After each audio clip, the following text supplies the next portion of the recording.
Hello friends and welcome back. इस video में हम फर्डिनेंड de Saussure की course in general linguistic book के बारे में डिस्कस करेंगे। और उनका ये जो आइडिया था वो बहुत सारे डेवलपमेंट्स किया था लिंग्विस्टिक के फील्ड में, जब उन्होंने सेमोटिक्स का एग्जांपल दिया था। And he was belong from the 20th century and he was a Swiss writer. वो एक स्विस राइटर थे। Saussure ने सबसे पहले इंग्लिश लिटरेचर में स्ट्रक्चरलिज्म को इंट्रोड्यूस किया था। कोर्स इन जनरल लिंग्विस्टिक की जो बुक है ये कंपाइल किया गया था चार्ल्स बेली एंड एल्बर्ट के द्वारा, जो सॉस्यूर के साथ रहते थे in University of Geneva between 1906 to 1911। और ये जो बुक है इसको समराइज किया था सॉस्यूर के एक ट्रांसलेटर रे हेरिस ने, जिन्होंने बहुत ज़्यादा कंट्रीब्यूशन किया है लिंग्विस्टिक के स्टडी में। इस बुक को पढ़ने से पहले एक चीज़ जानना बहुत इंपॉर्टेंट है कि ये जो बुक है ये साइकोलॉजिकल एलिमेंट पे लिखा गया है। अगर आपको बुक को पढ़ना है तो आपको साइकोलॉजिकल एस्पेक्ट से इसको समझना पड़ेगा।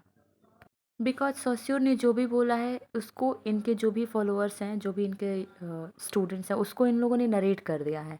इसको कहीं भी प्रूफ नहीं किया जा चुका है। सो इसको पढ़ते टाइम ना थोड़ा बहुत ज़्यादा ही एक कन्फ्यूज़न क्रिएट होता है कि कैसे पढ़ना है, क्या पढ़ना है।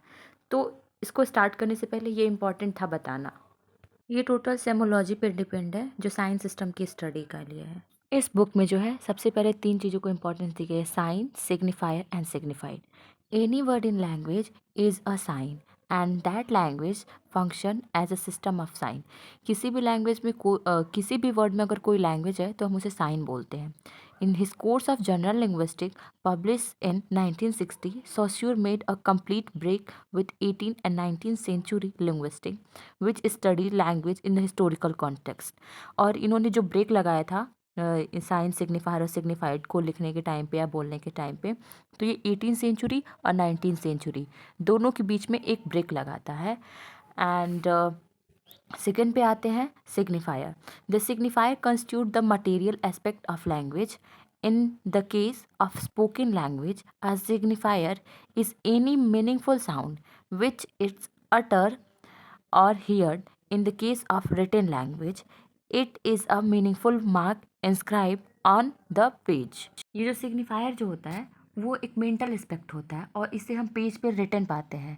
और जब हम पेज पे इसको लिखा हुआ पाते हैं तो इसको हम एक अलग तरीके से मीनिंगफुल वर्क कुछ भी निकाल सकते हैं, क्योंकि अगर हम पेज पे कुछ लिखा हुआ है, कोई भी पोइट्री या फिर कुछ भी, तो हम उसे अपने हिसाब से एज्यूम करके उसके मतलब को समझ सकते हैं। तो सिग्निफायर हो गया, साइन हो गया। Let's move on signified. Signifier ये जो होता है ये मेंटल एक्सपेक्ट का लैंग्वेज होता है। The signified is immaterial but the signified is also neutral within the brain. The truly meaningless sound is not a signifier because it does not signify no signified without signifier. जो meaningless words होते हैं वो signified नहीं होते हैं, क्योंकि बिना signifier के कोई सिग्निफाइड नहीं होगा। अगर कोई भी मीनिंगलेस साउंड है उसे हम सिग्निफाइड नहीं बोल सकते। सो यहाँ पे ये जो साइन है वो किसी भी चीज़ को सिंबलाइज करता है, और जो सिग्निफायर है वो किसी चीज़ को हम कैसे लेते हैं, कैसे देखते हैं, वो उसे पहचान कर आता है। और सिग्निफाइड जो होता है वो हमारे मेंटल पे उसका क्या एस्पेक्ट पड़ता है, किस तरीके से हम उसे समझ रहे हैं, उन सारी चीज़ों को बताता है।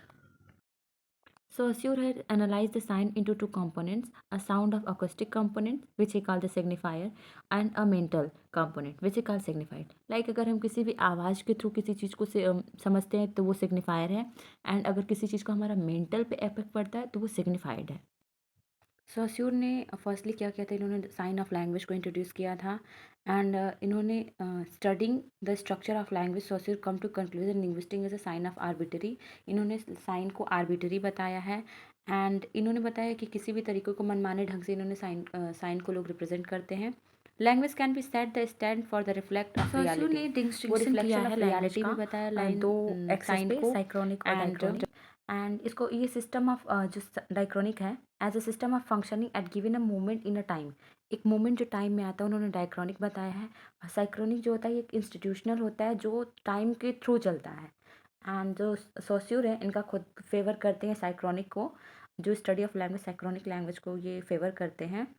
And in opposition to his predecessor who made a diachronic study in 19th century, क्योंकि 19th सेंचुरी में जो इनके प्रेसिडेसर थे वो लोग 19th सेंचुरी में डाइक्रोनिक को ज़्यादा प्रमोट करते थे।